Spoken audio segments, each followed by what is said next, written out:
The Fédération Internationale de l'Automobile just made Monaco safer, but it may have also blown the championship wide open. Mercedes arrived with the fastest car on the grid. Ferrari arrived looking for one chance. And now, before the cars even reach the tunnel, the rules have changed the entire battlefield. The engine deployment is being restricted from 200 km/h. Active aerodynamics are banned for the whole weekend. The special Monaco pit stop rule has been removed. And suddenly, the weapons that made Mercedes dominant are being cut back at the one circuit where Ferrari believes it can strike. This is not just a safety update. This is a competitive earthquake. Because if Mercedes wins even after these restrictions, the rest of the grid may be in serious trouble. But if Ferrari beats them in Monaco, then the Fédération Internationale de l'Automobile's investigation will not just have changed one race. It may have exposed the first real weakness in Mercedes' entire season. So the question before Monaco is brutal. Did the Fédération Internationale de l'Automobile protect the drivers, or did it accidentally hand Ferrari the perfect chance to start a revolt? Subscribe to the channel. At first, the Fédération Internationale de l'Automobile could make this sound simple. Safety. That is the word that ends most arguments in Formula 1. If a corner is too dangerous, safety wins. If a car is too fast for a certain part of a circuit, safety wins. If the simulations show a risk that cannot be ignored, safety wins. And at Monaco, that argument is powerful, because Monaco is not like any other Grand Prix. There is no space to pretend danger is theoretical. The walls are close. The tunnel is fast. The climb toward Casino Square gives drivers almost no room to breathe. The barriers sit so near that a small mistake does not become a moment of lost time. It becomes impact. So when the Fédération Internationale de l'Automobile looked at the new 2026 cars and saw how quickly they could arrive in the most dangerous zones of Monte Carlo, it had a reason to act. But here is the problem. In Formula 1, a safety decision never lands in a neutral world. It lands on cars with strengths and weaknesses. It lands on teams with momentum. It lands on drivers with pressure. And this time, the biggest safety intervention of the season may also become the biggest competitive reset of the season. That is why Mercedes and Ferrari are reading the same rule package in completely different ways. Mercedes sees a warning. Ferrari sees an opening. And that difference is where the whole story begins. The first measure is the one that sounds the most technical, but it may be the one that changes the weekend the most. The special Monaco engine mapping, called REV1. On a normal circuit, the electric power from the MGUK can keep helping the car until much higher speed. The car can continue to deploy energy, keep accelerating, and use that electric push as part of its main weapon. But in Monaco, the Fédération Internationale de l'Automobile has forced that power to fade much earlier. The derating begins at 200 km/h. That number matters. Because 200 km/h may sound fast to normal people, but in Formula 1 terms, it is not the end of acceleration. It is the middle of the fight. On many circuits, a car at that speed is still building, still pushing, still using the full force of its systems. In Monaco, that changes. The car begins losing that electric push earlier than usual, and the maximum deployment dies away before the speeds that would normally define the fastest parts of the lap. In simple terms, the car is being told to stop sprinting before the road becomes too dangerous. That is the safety logic. The Fédération Internationale de l'Automobile does not want the cars flying out of the tunnel at terrifying speeds with the wall waiting inches away. It does not want sudden power drop-offs creating unpredictable closing speeds. It does not want the new generation of cars turning the most iconic circuit in Formula 1 into a risk the sport cannot defend. But the competitive effect is massive. Because Mercedes has been strongest when the W17 can use its full technical package. Power delivery, energy deployment, efficiency, acceleration. The things that make a dominant car feel inevitable. Now, at Monaco, one of those weapons is being controlled. Not removed entirely, but reduced in value. And in a season where Mercedes has been setting the standard, reducing one of its key advantages can change everything. That is why Ferrari is watching this with a very different emotion. For Ferrari, this is not simply a restriction. It is an equalizer. Because Monaco was already the one circuit where raw power mattered less than almost anywhere else. You do not win Monaco by being the fastest in a straight line. You win it by trusting the car between walls, rotating it through slow corners, and placing it with impossible precision lap after lap. Now, with the engine deployment restricted earlier, Ferrari's chance becomes more real. The gap that exists on normal circuits can shrink.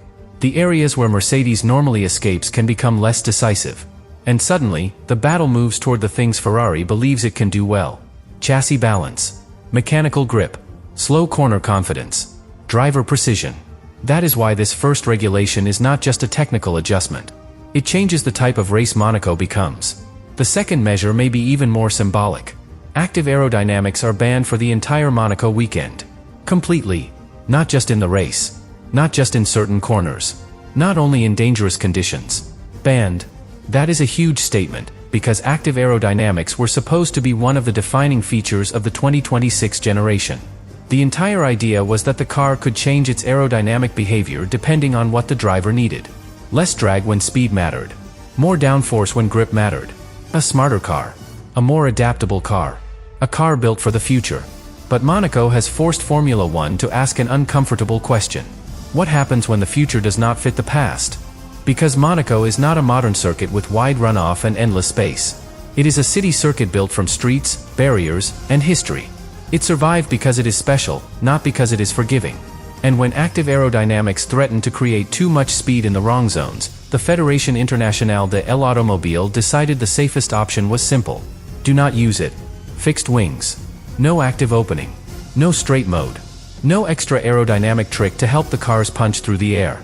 For Mercedes, that matters because a dominant car is usually dominant through the combination of many advantages. Not one magic piece. Not one secret setting. A whole system. Take away a part of that system, and the car may still be fast. But the rhythm changes. The balance of advantage changes. The way the driver attacks the lap changes. That is why this measure feels so important. It does not make Mercedes weak. But it makes Mercedes less untouchable. And that is all Ferrari needs. Because Ferrari does not need the rule change to hand it victory. Ferrari only needs the rule change to bring Mercedes close enough that a perfect lap, a perfect start, or a perfect strategy can finish the job.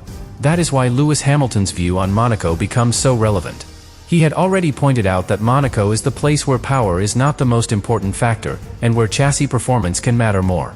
Under normal circumstances, that would simply be a hopeful Ferrari argument. Now, the Fédération Internationale de l'Automobile's restrictions make that argument stronger. If power matters less, and active aerodynamics are gone, then the weekend shifts toward the driver and the car's natural balance. That is exactly the type of race Ferrari wanted. And exactly the type of uncertainty Mercedes did not need. But the third measure adds another twist. The special mandatory two-stop rule that existed before has been removed. That means Monaco returns to full strategic freedom. Teams can choose how to approach the race. One stop, two stops, or a very unusual strategy if the conditions allow it. The forced pit stop experiment has gone. On the surface, that sounds like a return to normal. But in this specific Monaco, it becomes much more serious. Because when overtaking is difficult, and active aero is banned, and power deployment is restricted, track position becomes even more powerful. If you are ahead, you can control the race. If you are behind, you may be trapped. That means qualifying becomes critical. Not important. Critical. One lap can define the entire weekend. And for Mercedes, that creates danger. Because if Ferrari qualifies ahead, Mercedes may not be able to simply use its normal advantage to recover. There may be no easy pass. No power escape. No aerodynamic trick. No forced strategy chaos to create artificial openings. Just walls, traffic, tire management, and pressure. That is why Monaco has suddenly become Ferrari's biggest chance of the season. Charles Leclerc knows this place in a way most drivers never will. The circuit is emotional for him. Every barrier has meaning. Every corner carries history. And with the car forced into a more traditional high downforce style, his confidence could become a weapon. Hamilton also knows exactly what this kind of race demands. Patience. Precision. Timing. A controlled aggression that does not waste tires, but never lets the lap go soft. If Ferrari gives either driver a car that feels stable, then Mercedes will have a serious problem. Not because Mercedes forgot how to win, but because the rules have moved the fight into Ferrari's preferred territory. And that is where the word revolt becomes more than drama. Because every team in the paddock will look at these measures through self-interest. Mercedes can accept the safety argument and still feel punished by the outcome. Ferrari can support the safety argument and still benefit massively from the outcome. McLaren can see a chance because Mercedes' advantage is reduced, but also frustration because some tools disappear for everyone. Red Bull can see opportunity because anything that compresses the field gives a recovering team a way back into the fight. Nobody is only thinking about safety. They are thinking about survival. They are thinking about points. They are thinking about whether this is the first sign that the 2026 regulations are not fully settled. That is the deeper issue. The Fédération Internationale de l'Automobile has not simply made a small Monaco adjustment. It has shown that this new generation of cars may need circuit-specific control to stay inside the safety window. Monaco and Singapore sit in the most restrictive category, with power derating starting from 200 km per hour. Standard circuits use a different threshold. High-speed tracks have their own protections, including limits on how quickly the power can drop away, because sudden deceleration at very high speed can become a danger for the cars behind. That sounds like smart regulation. And it may be. But it also raises a huge question. If the cars need different behavior depending on the circuit, how stable is this new era really? That question is what makes Mercedes nervous. A dominant team builds its advantage through predictability. It wants to know how the car behaves, how the systems deploy energy, how the aerodynamic platform responds, how the race will reward its strengths. But Monaco says, not here. Here, the engine map is different. Here, the wings cannot work the way they were designed to work. Here, the strategy rules remove the forced chaos from the previous experiment. Here, the championship leader may suddenly be vulnerable. That is not a normal weekend. That is a reset. For Ferrari, this reset is the first real opening. For Mercedes, it is the first real test. And for the Fédération Internationale de l'Automobile, it is a gamble. Because if the race is safer and competitive, the decision looks smart. The governing body can say it protected drivers, preserved Monaco, and created a fairer spectacle. But if the race becomes controversial, if Mercedes loses a major advantage, if Ferrari wins and the paddock starts asking whether the restrictions change the competitive order too much, then the same safety package becomes a political earthquake. That is the risk. Formula One can accept safety changes. It struggles when safety changes also look like competitive equalizers. And before Monaco, this package does both. It lowers the danger in the most worrying speed zones. But it also cuts into Mercedes' strongest areas. It helps reduce the value of power. It removes active aero. It pushes the weekend toward chassis, driver confidence, and mechanical grip. Those are exactly the words Ferrari wanted to hear. That is why the first block of this story is not just about rules. It is about consequences. The Fédération Internationale de l'Automobile may have acted for safety, but the consequence is that Mercedes no longer arrives at Monaco with the same kind of advantage it had elsewhere. Ferrari no longer arrives simply hoping for chaos. It arrives with a real technical path to victory. And the rest of the grid arrives knowing that the most dominant car of the season may finally be forced into a fight it cannot solve with straight-line speed. That changes the mood of the whole paddock. Mercedes has to prove its car is complete, not just powerful. Ferrari has to prove it can take the opportunity, not just talk about it. McLaren and Red Bull have to decide whether they can turn a compressed field into a result. And the Fédération Internationale de l'Automobile has to prove that its intervention protects the race without making the championship feel manipulated by circumstance. That is why Monaco now feels bigger than Monaco. It is not just the glamour race. It is not just the historic race. It is not just the slow race where track position is king. It is the first true stress test of the 2026 regulations.